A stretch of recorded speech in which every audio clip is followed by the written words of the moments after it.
এই এই ম্যানার্সগুলো, এথিক্যাল স্ট্যান্ডার্ডগুলো, এই ভ্যালিউসগুলো যদি আমরা আমাদের সমাজে অ্যাপ্লাই করি, আমাদের সোসাইটিটা একটা শান্তিপূর্ণ সোসাইটি হয়ে যাবে ইনশাআল্লাহ।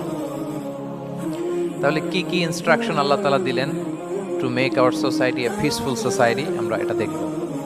এক নম্বরে আল্লাহ তাআলা যে ইনস্ট্রাকশনটি দিয়েছেন, শুরুতে বলে রাখা ভালো, মৌলিকভাবে 10টি দিক নির্দেশনা আল্লাহ তাআলা দিয়েছেন আমাদের সমাজটাকে শান্তিপূর্ণ করার জন্য। 10টা ম্যানার আল্লাহ তাআলা শিখিয়েছেন। আওয়াজ করে বলেন তো মোট কয়টি নির্দেশনা? 10টি। আমরা গুনে গুনে সামনের দিকে আগাবো। এক নম্বরে আল্লাহ তাআলা বললেন, ইয়া আইয়ুহাল্লাযীনা আমানু লা তুকদ্দিমু বাইনা ইয়াদাইল্লাহি ওয়া রাসূলিহি ওয়াত্তাকুল্লাহ ইন্নাল্লাহা সামিউন আলীম। ওহে বিশ্বাসীরা, তোমরা আল্লাহ আল্লাহর রাসূল তোমাদেরকে যা করতে বলে এইটার চেয়ে বেশি অ্যাডভান্স হয়েও না, অতটুকুতেই থাকো, ওইটাতেই কল্যাণ, ওইটাতেই বরকত।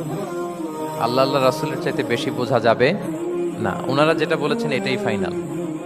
মা কানা লিমুমিনিন ওয়ালা মুমিনাতিন ইযা কাদাল্লাহু ওয়া রাসূলুহু আমরান আইয়াকুনা লাহুমুল খিয়ারাতু মিন আমরিহিম।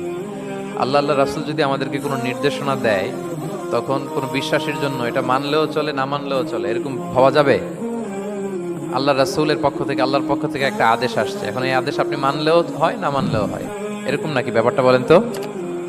বরং মানতেই হবে, বরং কি মানতেই হবে, এটা কম্পালসারি, এটা অপশনাল না। তাহলে সমাজকে শান্তিপূর্ণ করার এক নাম্বার